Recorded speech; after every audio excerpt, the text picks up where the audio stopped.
Hello बच्चों, कैसे हो आप सभी। उम्मीद करता हूँ आप सभी अच्छे होंगे। आप सभी का हमारे YouTube चैनल फिजिक्स गुरु में स्वागत है। दोस्तों, आज हम क्लास 10th का 5वां चैप्टर स्टार्ट करने जा रहे हैं, जिसका नाम है जैव प्रक्रम या फिर लाइफ प्रोसेसेज। दोस्तों, ये चैप्टर हमारे बायोलॉजी का फर्स्ट चैप्टर भी मान लो क्लास 10th में, क्योंकि इसी से ही बायोलॉजी स्टार्ट होती है। दोस्तों, ये चैप्टर बहुत ही इंपॉर्टेंट है, क्योंकि इसमें से एक क्वेश्चन शॉर्ट, एक क्वेश्चन तो आता है अपना एमसीक्यू का मल्टीपल चॉइस क्वेश्चन आता है, एक आता है शॉर्ट क्वेश्चन और एक क्वेश्चन आता है लॉन्ग। मतलब तीनों क्वेश्चन इससे आएंगे, आपके एमसीक्यू भी आएंगे, शॉर्ट क्वेश्चन भी आएगा और एक लॉन्ग क्वेश्चन भी आएगा। तो दोस्तों, हम यहाँ आपको मल्टीपल चॉइस क्वेश्चन भी करवाएंगे, शॉर्ट क्वेश्चन भी करवाएंगे और लॉन्ग क्वेश्चन भी करवाएंगे। इसलिए आपको हमारी ये वीडियो बहुत ही अच्छे से, बहुत ही ध्यान से सुननी है और साथ में नोट्स बनाते हुए जरूर चलना, जिससे आपको बिल्कुल भी दिक्कत ना आए। और कहीं भी अगर कोई डाउट लगे तो आप कमेंट जरूर करना, जिससे हम आपके डाउट को क्लियर कर सके। दोस्तों, ये चैप्टर को हम एक एक डायग्राम के थ्रू पढ़ेंगे, बहुत ही आसान भाषा में पढ़ेंगे। स्टार्ट करते हैं हमारा जैव प्रक्रम या फिर लाइफ प्रोसेसेज। सबसे पहले ये जानते हैं कि लाइफ प्रोसेसेज होती क्या है, जैव प्रक्रम होता क्या है, क्यों जरूरी है हमारी बॉडी के लिए। ये अगर ये ना होगा तो बॉडी चलेगी या मर जाएगी। तो दोस्तों, मैं एक एग्जाम्पल के थ्रू आपको समझाऊंगा इसको। उस एग्जाम्पल को अपने माइंड में फिट करके चलना, आप बिल्कुल भी नहीं भूलोगे कि जैव प्रक्रम क्या होता है। तो दोस्तों, मैं एक एग्जाम्पल ले रहा हूं जिसका नाम है, मान लो मैंने आपको कोई बिल्डिंग का काम दे दिया, बिल्डिंग बनाने का काम दे दिया। आप उसमें क्या क्या करोगे, उसको मेंटेनेंस के लिए क्या क्या करोगे, उसको बनाने के लिए क्या क्या करोगे। तो दोस्तों, जैसे मेरे को किसी ने दे दिया तो मैं क्या करूंगा, उसमें सबसे पहले तो रंगाई पुताई करूंगा उसकी शानदार सी, फिर एक गार्डन बनाऊंगा बहुत गजब का, फिर और उसमें फर्नीचर वगैरह है, पुताई है, सारी चीजें उसमें करवाऊंगा। तो ये मेंटेनेंस का कार्य कौन कर रहा है, तो मेंटेनेंस का कार्य कोई ना कोई व्यक्ति कर रहा होगा। तो जो व्यक्ति कर रहा है उसको मान लो हमने तंत्र बोल दिया। मतलब जो हमारी बिल्डिंग है इसका मेंटेनेंस करने के लिए जो व्यक्ति कार्य कर रहा है, जैसे गार्डन का काम माली को सौंप दिया मैंने, पुताई का काम पुताई वाले को सौंप दिया। ऐसे ही दोस्तों, हमारा जो शरीर है, इस शरीर में भी अलग अलग तंत्र होते हैं, अलग अलग सिस्टम होते हैं जो अलग अलग कार्य करते हैं। ऐसे नहीं है कि एक ही तंत्र सारे कार्य कर दे। मान लो हार्ट का काम कुछ और है, पाचन तंत्र का काम कुछ और है। ये थोड़ी पाचन तंत्र ही सारा काम कर देगी पूरी बॉडी में, नहीं, सबका कार्य क्या है, अलग अलग है। तो दोस्तों, हमारी बॉडी में जो भी मेंटेनेंस का कार्य करते हैं उस प्रक्रिया को हम क्या बोल देते हैं, जैव प्रक्रम। क्या बोल देते हैं, जैव प्रक्रम। परिभाषा समझना, वे प्रक्रम जो सम्मिलित रूप से, मतलब मिलकर, बिल्डिंग का काम किसने किया, सभी ने मिलकर ही किया होगा, अकेले ने तो किया नहीं होगा। तो सब सम्मिलित रूप से अनुरक्षण, अनुरक्षण का अर्थ होता है मेंटेनेंस, मेंटेन करने का कार्य, उसको हिंदी में बोलते हैं अनुरक्षण का कार्य करते हैं, जैव प्रक्रम कहलाता है। परिभाषा समझ में आई। वे प्रक्रम जो सम्मिलित रूप से अनुरक्षण का कार्य करते हैं जैव प्रक्रम कहलाते हैं।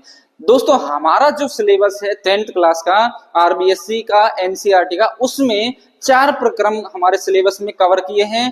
पोषण व पाचन, श्वसन, परिवहन और उत्सर्जन तंत्र। चारों प्रक्रमों के बारे में हम बहुत ही डिटेल से पढ़ेंगे, सारे क्वेश्चन कवर करते हुए चलेंगे, बहुत ही ध्यान से पढ़ना है। तो दोस्तों, फर्स्ट है हमारा पोषण व पाचन। अब पोषण व पाचन में होता क्या है, पोषण का मतलब कोई भी पदार्थ, कोई भी खाद्य पदार्थ मैंने ग्रहण किया, तो ग्रहण करने के बाद उसका क्या होगा, पाचन होगा। मुंह में, ग्रेसिका में, आमाशय में, कहीं ना कहीं सब जगह धीरे धीरे पाचन होगा। तो उस प्रक्रिया को हम बोल देते हैं पाचन। किसका, पोषण का। अभी मैं सिर्फ शॉर्ट समझा रहा हूं, इनकी बाकी डिटेल में सारी चीजें समझेंगे। दूसरा है हमारा श्वसन। अब श्वसन में मेन चीज क्या होती है, ये क्या है, हमारे फेफड़े। मेन चीज क्या होती है, फेफड़े। अब फेफड़े क्या कार्य करते हैं, फेफड़े करते हैं सर ऑक्सीजन को ग्रहण करने का और CO2 को छोड़ने का। तो एक तरीके से श्वसन तंत्र क्या हो गया, जिसमें फेफड़ों के द्वारा ऑक्सीजन को ग्रहण करना है और CO2 को छोड़ना है, कार्बन डाइऑक्साइड को छोड़ना है, उसको हम क्या बोलते हैं, श्वसन तंत्र। तीसरा क्या है, परिवहन तंत्र। परिवहन नाम कहीं और भी सुना है तुमने? जैसे मान लो हमारी बस है, रोडवेज बस है, रोडवेज बस के ऊपर लिखा हुआ ना राजस्थान लोक परिवहन सेवा, उत्तर प्रदेश लोक परिवहन सेवा, तो उसके आगे क्या लिखा हुआ है, परिवहन। मतलब वो बस किसी न किसी पैसेंजर को एक स्थान से दूसरे स्थान तक पहुंचाने का क्या कार्य करती है, पहुंचाने का। ऐसे ही दोस्तों हमारा जो परिवहन तंत्र है उसमें क्या होता है, ब्लड। अब ब्लड, जैसे मेरे यहाँ चोट लग गई तो चोट को भरने के लिए यहाँ से ब्लड जाता है और अलग अलग जगह से ब्लड को लाता है और यहाँ चोट लग को भरता है। ऐसे ही दोस्तों मान लो कहीं कोई जगह ब्लड पहुंचाना होता है, कोई पदार्थ पहुंचाना होता है, उसका कार्य कौन करता है, ब्लड। तो एक तरीके से परिवहन का कार्य कौन कर रहा है, ब्लड, रक्त। और रक्त हमारा पंपिंग कौन करता है, अगर मान लो हार्ट ना हो तो पंप का कार्य होगा, नहीं होगा, मतलब ब्लड फिर पहुंचेगा ही नहीं, प्रेशर बनेगा ही नहीं। तो इसमें मेन इंपॉर्टेंट क्या है, हमारा हार्ट, क्या है, हृदय। ठीक है, इसको भी हम बहुत डिटेल से पढ़ेंगे एक एक डायग्राम के साथ में। ठीक है, फिर अगला है हमारा उत्सर्जन तंत्र। क्या है, उत्सर्जन तंत्र। अब उत्सर्जन तंत्र क्या होता है दोस्तों, हमने ब्लड वाला चैप्टर पढ़ा था, उसमें मैंने बताया था ब्लड क्या करता है, अलग अलग हानिकारक या फिर अपशिष्ट पदार्थों को ग्रहण करके किडनी तक, वृक्क तक पहुंचाता है। और किडनी क्या करती है, उन अपशिष्ट पदार्थों को अपने में ग्रहण कर लेती है या फिर छान लेती है, फिर ब्लड को बोल देती है अभी तू निकल, ये मेरा कार्य है। फिर वो क्या करती है, उन चीजों को छानने का, किसको, अपशिष्ट पदार्थों को, जैसे अमोनिया हुआ, यूरिया हुआ, यूरिक एसिड हुआ, वो क्या करते हैं, अपशिष्ट पदार्थों को ग्रहण करके, ग्रहण करने के बाद ये मूत्र के रूप में निकल जाते हैं। ठीक है दोस्तों, ये क्या है, हमारी किडनी, ये क्या है, किडनी। तो दोस्तों एक एक चीज हम बहुत ही आराम से, बहुत ही आसान भाषा में समझेंगे। तो ये चारों चीजें हमारे किस में आई है, जैव प्रक्रम में। कौन कौन सी, पोषण व पाचन, श्वसन, परिवहन तंत्र, उत्सर्जन तंत्र। चारों की मैंने छोटी छोटी सी परिभाषा आपको समझा दी है, बाकी डिटेल में हम आगे पढ़ेंगे। अब दोस्तों सबसे पहले बात करते हैं पोषण क्या होता है। पोषण क्या होता है दोस्तों, हम क्या करते हैं, खाना खाते हैं, रोटी खाते हैं, तो उसको क्या बोलते हैं हम, खाद्य पदार्थ। क्या बोलते हैं, खाद्य पदार्थ। मान लो मैंने कोई भी पदार्थ ग्रहण किया, खाद्य पदार्थ ग्रहण किया, ठीक है, खाद्य पदार्थ ग्रहण करने के बाद में ये क्या होता है, हमारे मुख के द्वारा अंदर जाता है, कहाँ, ग्रेसिका में। ये सारी चीजें आगे पढ़ेंगे, अभी तुम समझ लेना, मुख के द्वारा यूं समझ लो पेट में चला गया, आमाशय में खाद्य पदार्थ चला गया, वहां क्या होता है, इसका पाचन। क्या होता है, पाचन होता है। हाँ सर, ये चीजें तो हमको आती है थोड़ी थोड़ी। तो वहां क्या होती है, खाद्य पदार्थों का पाचन होता है। फिर पाचन के बाद क्या होता है, ऊर्जा का अवशोषण।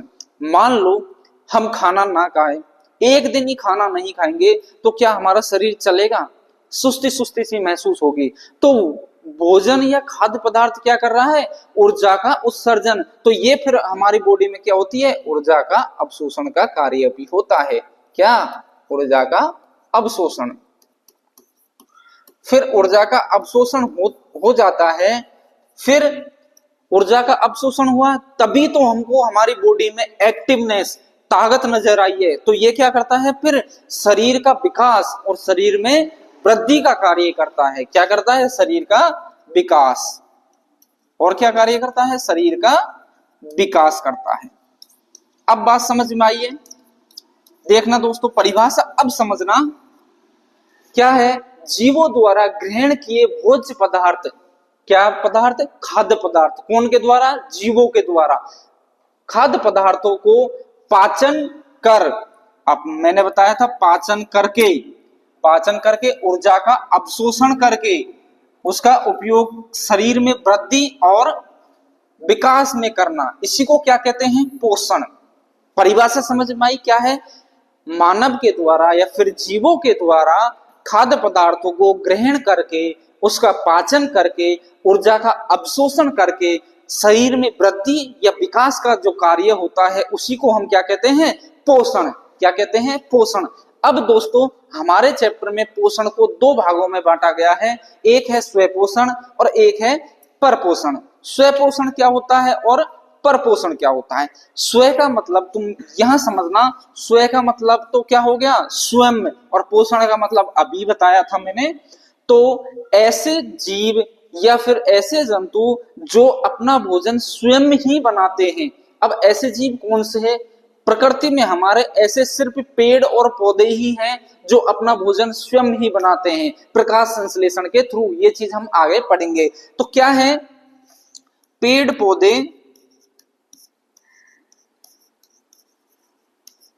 अपना भोजन स्वयं ग्रहण करते हैं या फिर स्वयं बनाते हैं।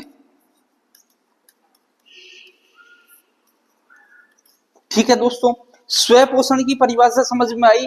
पेड़ पौधे अपना भोजन स्वयं में बनाते हैं, तो स्वयं में बनाते हैं तो उसको क्या कहेंगे? स्वपोषण। अब परपोषण क्या है? पर का मतलब दूसरे पे निर्भर हो, दूसरे पे डिपेंड हो। तो ऐसे जीव जो पेड़ पौधों पर निर्भर हो या फिर पेड़ पौधों से अपना भोजन ग्रहण करते हो, क्या कहलाते हैं? परपोषण। ऐसे जीव जो अपना भोजन पेड़ पौधों से ग्रहण करते हो, पेड़ पौधों से ग्रहण करते हो, परपोषण कहलाते हैं। दोस्तों ये मैंने एक छोटी सी परिभाषा समझाई है, एनसीईआरटी की परिभाषा भी मैं समझाता हूं आपको। एनसीईआरटी की परिभाषा क्या है? वह प्रक्रम, स्वपोषण किसे कहते हैं? वह प्रक्रम जिसमें जीव अपना भोजन का निर्माण स्वयं करते हैं। अभी मैंने बताया था स्व का मतलब स्वयं, तो वह जैव प्रक्रम जिसमें जीव अपना भोजन स्वयं निर्माण करते हैं क्या कहलाते हैं? स्वपोषण। और एग्जाम्पल में मैंने बताया हरे पादप और पेड़ पौधे किसके थ्रू? प्रकाश संश्लेषण की प्रक्रिया के द्वारा अपना भोजन बनाते हैं। यह चीज मैंने समझाई थी। दूसरा क्या है? परपोषण। मतलब पर मतलब दूसरे जीव पर निर्भर हो, तो वह जैव प्रक्रम जिसमें जीव अपना भोजन का निर्माण स्वयं न कर दूसरे जीवों पर निर्मित किए गए भोजन पदार्थों से पोषण प्राप्त करते हैं, उसे परपोषण कहलाते हैं। जैसे एक एग्जांपल लिया है मैंने, ये एक पेड़ है, किसका? सेब का पेड़ है। अब पेड़ क्या करता है? फल देता है। तो इसने सेब के पेड़ ने क्या दिया? फल दिया। ये एक बच्चा है बबलू भैया, ये बबलू भैया क्या करता है? सेब को तोड़कर खाता है। तो ये जो सेब खा रहा है ये किस पर निर्भर कर रहा है? पेड़ पर। तो ये कौन सा हो गया? परपोषण। और ये अपना भोजन स्वयं में बनाते हैं, तो ये कौन सा है? स्वपोषण। अब अच्छे से समझ में आ गई होगी, आपके दोनों परिभाषा अच्छे से समझ में आगे हो गई। आगे हम देखते हैं। अब परपोषण भी हमने 3 भागों में बांटे हैं। पहला है प्राणी संभोजी परपोषण, दूसरा मृतो परजीवी परपोषण और परजीवी परपोषण। अब एक एक को हम आराम से डिटेल से पढ़ेंगे। सबसे पहले देखते हैं प्राणी संभोजी परिपोषण। क्या होता है प्राणी संभोजी परिपोषण? देखना दोस्तों, जैसे मानव है और भी कई जानवर है, वो क्या करते हैं? अपना भोजन ग्रहण करते हैं। जैसे एक एग्जाम्पल लेता हूं मैं हूं भूखा गया अपने घर पर, स्कूल से भूखा गया अपने घर पर। माँ से बोला, माँ मुझे भूख लग रही है बहुत तेज, मुझे खाना चाहिए। माँ ने बोला जा फ्रिज में जा और रसगुल्ला रखा है और साथ में उसके साथ में कोको कोला भी रखा है, पी ले और खा ले। ठीक है, मैंने खोला तो मुझे रसगुल्ला गोल गोल और हल्का सा ठोस नजर आया। ठीक है, और साथ में क्या है? पेप्सी या फिर कोको कोला, वो क्या है? तरल पदार्थ। तो ऐसे जीव जो ठोस व तरल पदार्थों को ग्रहण करते हैं उसे हम क्या कहते हैं? प्राणी संभोजी पोषण। जैसे मानव ग्रहण करता है ठोस पदार्थों को, रोटी ठोस होती है हल्की सी, पानी है उसको ग्रहण करता है। एक एग्जांपल मेंढक का ले लो, मेंढक क्या करता है, कीटों को खाता है। कीटे कैसे होती है, ठोस होती है कि नहीं होती, तो उनको ग्रहण करते हैं। तो ऐसे प्राणी जो ठोस व तरल पदार्थों का ग्रहण करते हैं, इसकी परिभाषा में लिखवा दूं शॉर्ट में, ठोस व तरल पदार्थ ग्रहण करने वाले जीव। अब ऐसे कौन से हैं, एक तो मेंढक ले लो और एक मानव ले लो, ठीक है। परिभाषा समझ में आई, ठोस व तरल पदार्थ ग्रहण करने वाले जीव। अब दूसरा है हमारे पास मृतोपरजीवी पोषण। अब ये क्या होता है, जैसे दोस्तों कभी हाईवे पे गाय मर जाती है या फिर हमारे घरों में गाय भैंसे मर जाती है, तो हम क्या करते हैं, उसको ले जाकर कहीं डाल देते हैं। जलाते तो नहीं है ना मानव की तरह, मानव को तो हम क्या करते हैं, जलाते हैं। पशुओं को हम क्या ऐसे ही फेंक देते हैं। तो होता क्या है, जहां हमने फेंका है वहां देखना दोस्तों हल्के हल्के से छोटे छोटे कीड़े लग जाते हैं, बैक्टीरिया लग जाते हैं। तो वो क्या करते हैं, मरे हुए जीव पर निर्भर है। कौन, बैक्टीरिया। एक गिद्ध का नाम सुना है तुमने, गिद्ध भी क्या करते हैं, मरे जीव को खाते हैं। तो वो चील की निगाह है, जैसे वो नीचे आते हैं और मरे हुए जीव को खाते हैं। तो वो जीव कौन से हैं, मृतोपरजीवी, मतलब मरे हुए जीव पर निर्भर है। कौन कौन से हैं, बैक्टीरिया है, जीवाणु है, कवक है। कवक भी दूसरे जीव पर, मरे हुए जीव पर निर्भर करता है। तो इसमें हम लिख सकते हैं मृत जीवों पर निर्भर, मृत जीवों पर निर्भर जीव क्या कहलाते हैं, मृतोपरजीवी पोषण। इसमें उदाहरण लिख लो, कवक है, बैक्टीरिया है, जीवाणु है आदि, और भी बहुत सारे गिद्ध वगैरह हैं, ठीक है। अब है हमारे पास तीसरा परजीवी पोषण। परजीवी का मतलब क्या होता है, पर का मतलब जो दूसरों पर निर्भर हो, मतलब ऐसे जीव जो दूसरे जीव पर निर्भर हो। ये भी दूसरे जीव पर निर्भर है, पर ये मरे हुए जीव पर निर्भर है। ये कौन सा है, जो जिंदे जीव पर निर्भर हो, मतलब जो जीवित हो जीव, उस पर निर्भर होते हैं परजीवी। जैसे तुमने जोक का नाम सुना है, जोक क्या करती है, जैसे भैंसों के है या फिर कभी मानव के भी चिपक जाती है, तो वो क्या होती है, खून चूसती है, मतलब वो दूसरे जीव पर निर्भर है। तुमने जू का नाम सुना, तुम्हारे सर के ऊपर जम जाती है जू, जुआ जिसको बोलते हैं, वो भी क्या होती है, जीवित जीव के ऊपर निर्भर है। एक पेड़ पौधा, एक बेल भी ऐसी है जो पेड़ों पर निर्भर है, उसका नाम है अमरबेल। अमरबेल अपना भोजन स्वयं में नहीं बनाती, वो दूसरे जीव पर निर्भर है, पेड़ पौधों पर निर्भर है। तो इसकी परिभाषा क्या आ गई, वे जीव जो जीवित जीव पर निर्भर होते हैं, जीवित जीव पर निर्भर होते हैं। एग्जाम्पल में लिख लो आप, जोक, जू, अमरबेल। तो दोस्तों ये हमारे 3 प्रकार के परिपोषण हैं। इनकी एनसीईआरटी की परिभाषा भी हम समझ लेते हैं, एनसीईआरटी क्या कहती है। तो पहला क्या है हमारा, प्राणी संभोजी परिपोषण पोषण, वह जैव प्रक्रम जिसमें जीव अपने भोजन का ठोस रूप में, मैंने बताया था, एग्जाम्पल दिया था ना, मैं भूखा हूं, माँ ने क्या बोला, फ्रिज में रसगुल्ला खा ले, तो क्या है, ठोस।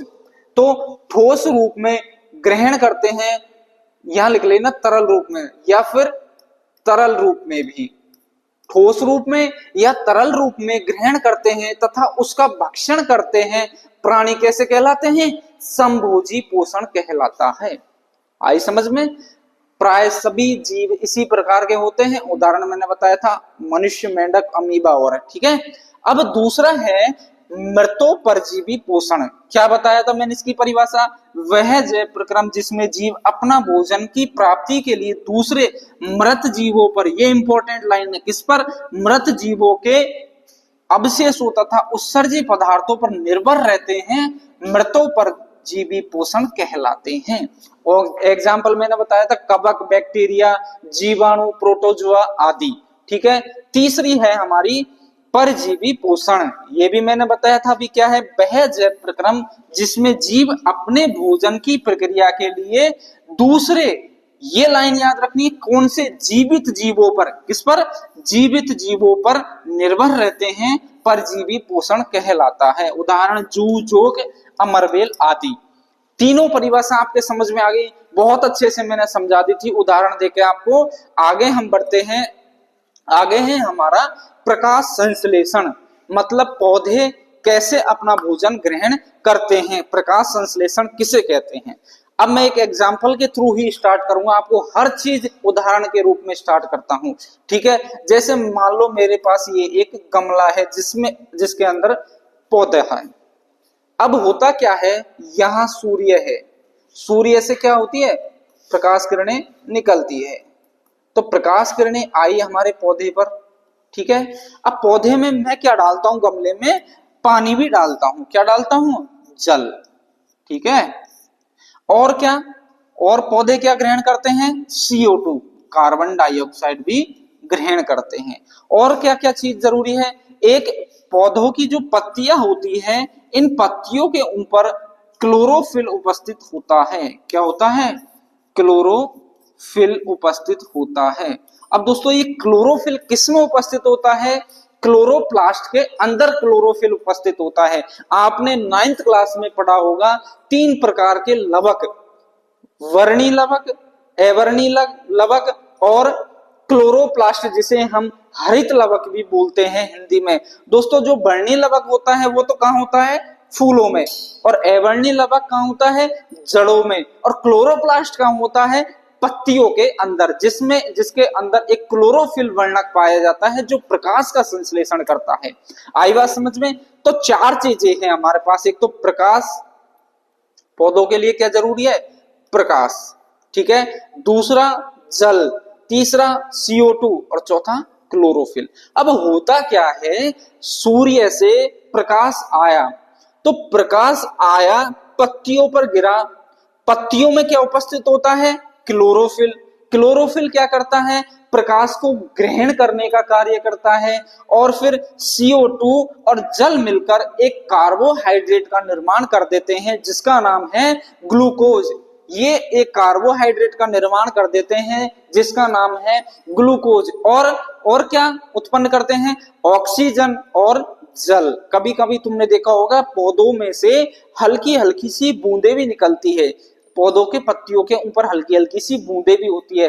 तो ये क्या क्या निकालती है, कार्बोहाइड्रेट, मतलब एक तो ग्लूकोज का निर्माण कर रही है, एक सर ऑक्सीजन का निर्माण कर रही है, और जल का निर्माण कर रही है। यह जो प्रक्रिया है यह प्रकाश संश्लेषण प्रक्रिया कहलाती है। अब मैं तुमको NCERT की परिभाषा समझाता हूं। प्रकाश संश्लेषण वह प्रक्रिया है जिसमें पेड़ पौधे अपने भोजन को CO2, किसमें, मैंने बताया था CO2 कार्बन डाइऑक्साइड, दूसरा H2O जल, और प्रकाश की मदद से क्लोरोफिल की उपस्थिति में तैयार करते हैं। 4 चीज बताई थी मैंने, कौन कौन सी, जल, क्लोरोफिल, CO2 और प्रकाश। चारों की मदद से ही पौधे भोजन बनाते हैं, तैयार करते हैं। इस प्रक्रिया के द्वारा पेड़ पौधों को ऊर्जा प्राप्त होती है और वे जीवित रह सकते हैं। इस पूरी प्रक्रिया को हम प्रकाश संश्लेषण कहते हैं।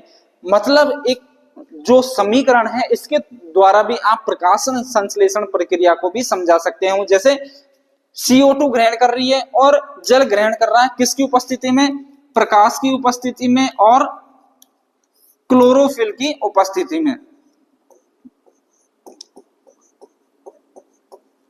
क्लोरोफिल की उपस्थिति में। मतलब इस पौधे को 4 चीज तो बहुत ही जरूरी है अपना भोजन बनाने के लिए, जीवित रहने के लिए। चारों चीजों को ध्यान रखना, आपकी परिभाषा हमेशा याद रहेगी आपको। ठीक है, अब दोस्तों मैं बता देता हूं ये प्रक्रिया कैसे क्या होती है। जैसे दोस्तों मैं एक एग्जांपल लेता हूं आपको। आप से मम्मा ने बोला, माँ ने बोला कि बेटा जा आज खाना तू बनाना। ठीक है, तो आप क्या करोगे, एक तो आटा रोटी बनाने के लिए क्या लोगे? आटा।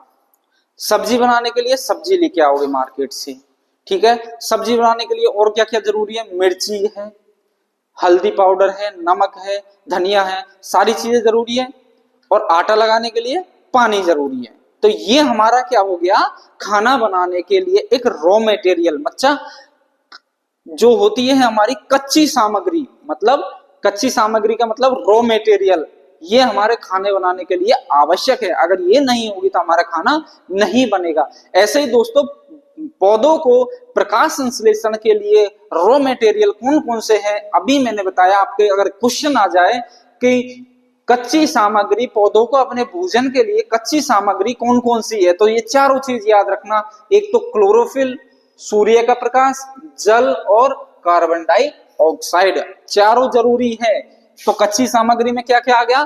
क्लोरोफिल आ गया, सूर्य का प्रकाश आ गया, जल आ गया, कार्बन डाइऑक्साइड आ गया। अब सर क्लोरोफिल करता क्या है? क्या करता है क्लोरोफिल? क्या जरूरी है क्लोरोफिल पौधों में? तो क्लोरोफिल करता है प्रकाश को ग्रहण करने का, प्रकाश को अवशोषित करने का कार्य करता है। प्रकाश को अवशोषित करने का, ठीक है। दूसरा है सूर्य का प्रकाश क्यों जरूरी है? क्योंकि सूर्य के प्रकाश से ही, या फिर हम बोल देते हैं सौर ऊर्जा, सूर्य से क्या निकालती है? प्रकाश, और उसको हम बोल देते हैं सौर ऊर्जा। तो क्या होता है? सूर्य के प्रकाश होगा तो सौर ऊर्जा से रासायनिक ऊर्जा का निर्माण, सौर ऊर्जा से रासायनिक ऊर्जा का निर्माण, ठीक है दोस्तों। क्या करता है प्रकाश? अगर प्रकाश नहीं होगा तो रासायनिक ऊर्जा नहीं होगी, मतलब रिएक्शन ही नहीं होगी, इसलिए प्रकाश हमारा बहुत जरूरी है। और जल क्या होता है? पानी, मतलब पानी तो हमारे लिए बहुत ही इंपॉर्टेंट है, सभी जीवों के लिए। कार्बन डाइऑक्साइड क्या होता है?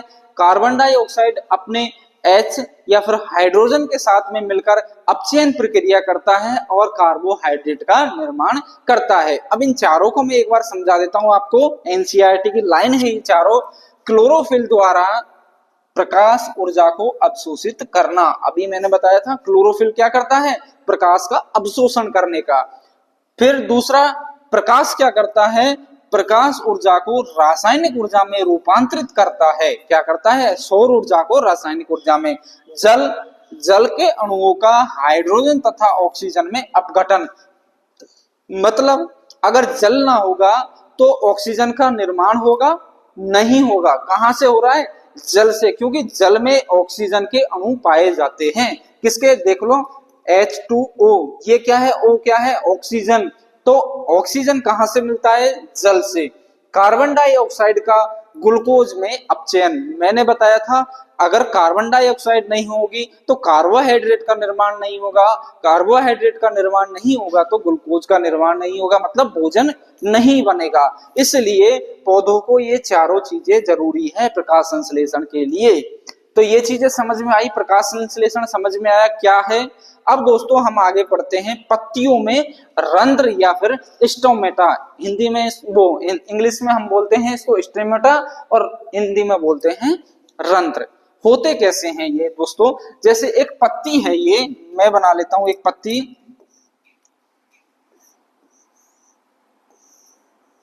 दोस्तों ये एक पत्ती है, इस पत्ती के ऊपर क्या होते हैं? छोटे छोटे से छिद्र होते हैं। क्या होते हैं? छोटे छोटे से क्या होते हैं? छिद्रनुमा संरचना होती है। इस छिद्रनुमा संरचना को ही हम क्या कहते हैं? रंध्र। क्या कहते हैं? रंध्र या फिर स्टोमेटा। क्या कहते हैं? रंध्र या फिर स्टोमेटा। स्टोमेटा अगर पत्तियों को ऊपर नहीं होगा तो क्या होगा दोस्तों? जैसे हमारे अगर नाक और मुख नहीं होगा तो क्या होगा? क्या हम श्वास ले पाएंगे? नहीं ले पाएंगे। ऐसे ही दोस्तों पत्तियों में अगर रंध्र नहीं होगा तो ये ऑक्सीजन छोड़ नहीं पाएगी और CO2 ग्रहण नहीं कर पाएंगे। मतलब एक तरीके से ये छिद्र ऑक्सीजन को तो छोड़ने का और CO2 को ग्रहण करने का कार्य करते हैं। ये संरचना देखना ऐसी होती है, ये संरचना ऐसी होती है। इसमें ये क्या है, ये एक छिद्र है जिसके द्वारा CO2 ग्रहण की जाती है और ऑक्सीजन छोड़ी जाती है। ठीक है, ये पत्ती की संरचना है और ये स्टोमेटा की संरचना है। अब मैं आपको परिभाषा समझाता हूं पादप की पत्तियों तथा अन्य कोमल वायवीय भाग। अब वायवीय भाग कौन से हैं बताओ?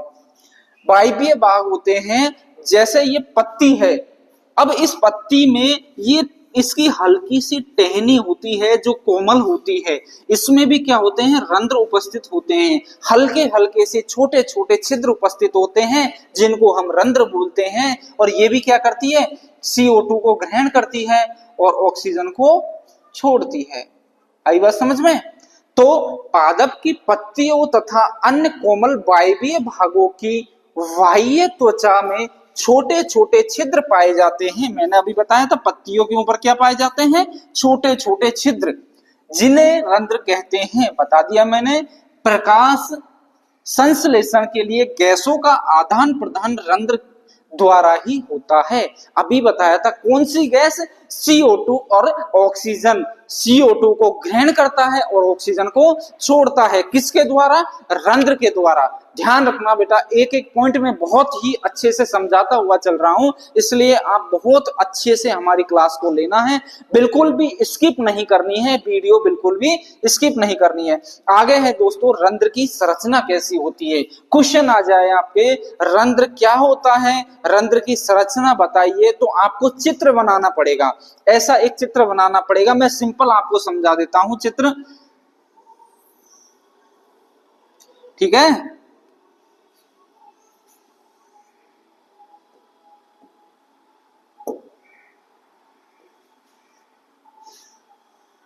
ये दोस्तों दो कोशिकाएं होती हैं, इन्हें हम द्वार कोशिकाएं भी कहते हैं या फिर रंध्र कोशिका भी कहते हैं।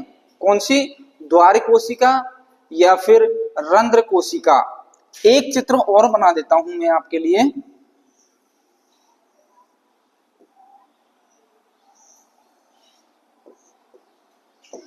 दोस्तों द्वार कोशिका क्या होती है, कभी आप राजा महाराजाओं की वो मूवी देखी है, राजा महाराजाओं की मूवी के आगे द्वारपाल खड़ा होता है ऐसे डंडा लेके, कोई भी आएगा द्वारपाल सबसे पहले मिलेगा। अब द्वारपाल क्या करेगा, खोलेगा तभी जब उसको ये चीज कि भाई हाँ ये सैनिक है, ये फिर दुश्मन नहीं है, तो ही अगर उसको खोलेगा, वरना वो उन द्वार को खोलेगा नहीं।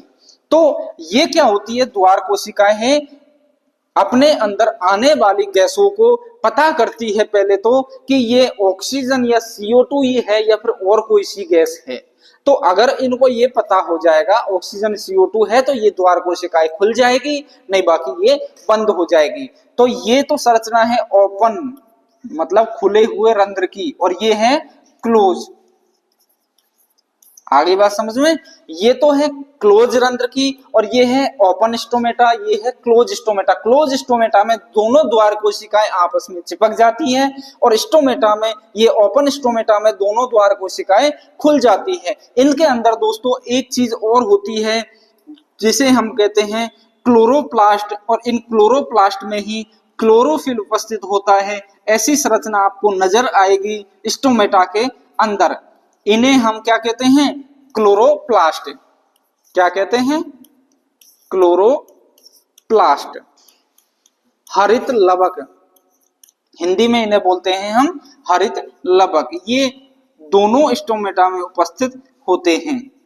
ये संरचना आप एग्जाम में बना के आओगे, आपके पूरे में से पूरे नंबर आएंगे। अब मैं आपको इसकी परिभाषा समझा देता हूं। रंध्र की संरचना में क्या क्या है, रंध्र पत्तियों की बाह्य त्वचा पर पाए जाते हैं, ये मैंने बताया था। रंध्र जैसे पत्ती है, इसकी ऊपरी त्वचा पर और निचली त्वचा पर दोनों पर पाए जाते हैं, और वायवीय भाग मतलब उसकी हल्की सी टहनी जो कोमल होती है उस पर भी पाए जाते हैं। रंध्र पत्तियों की बाह्य त्वचा पर पाए जाते हैं। प्रत्येक रंध्र में दो अर्ध चंद्राकार सेम के बीच की आकार, ये सेम के बीच के समान ही तो नजर आ रही है, और कैसी है, आधे चांद के समान। तो अर्धचंद्राकार सेम के बीच के आकार की द्वार कोशिकाएं, बताया था ना मैंने, ये क्या है, द्वार कोशिकाएं, तथा मध्य में रंध्रीय गुहा पाई जाती है। ये जो गुहा है इसको बोलते हैं रंध्रीय गुहा। रंध्रीय गुहा, इससे क्या होता है, ऑक्सीजन और CO2 का आदान प्रदान होता है, मतलब गैसों का आदान प्रदान होता है। द्वार कोशिकाओं की बाहरी भित्ति पतली तथा आंतरिक भित्ति मोटी होती है। मतलब जो ये बाहरी भित्ति है ये तो कुछ कैसी होती है, पतली, और इसकी जो आंतरिक भित्ति होती है ये कैसी होती है, मोटी। यहां से देख लो, ये देखो है ना, जिसमें हरित लवक पाया जाता है। मैंने बताया था कौन सा लवक है ये, हरित लवक। इसमें कौन सा वर्णक पाया जाता है, क्लोरोफिल, जो प्रकाश संश्लेषण में सहायक है। दोस्तों आज हमने पढ़ा है पोषण क्या होता है, पोषण के प्रकार के बारे में, और प्रकाश संश्लेषण क्या होता है, प्रकाश संश्लेषण की पूरी प्रक्रिया के बारे में, और लास्ट में हमने पढ़ा था रंध्र के बारे में। कल हम पढ़ेंगे या फिर नेक्स्ट वीडियो में हम पढ़ेंगे अमीबा का पोषण और मानव का पोषण या फिर पाचन तंत्र। सिस्टेमेटिक एक एक चीज हम पढ़ेंगे, डायग्राम के थ्रू आपको समझाएंगे, बिल्कुल नोट्स सिस्टेमेटिक आपको बनाने हैं। दोस्तों आज की क्लास हमारी यहीं समाप्त होती है। आप सभी हमारे YouTube चैनल पर जुड़े रहिए, चैनल को सब्सक्राइब जरूर करना और बेल आइकन को जरूर दबाना, जिससे आपके पास आने वाली वीडियो का नोटिफिकेशन जरूर मिले। थैंक यू दोस्तों।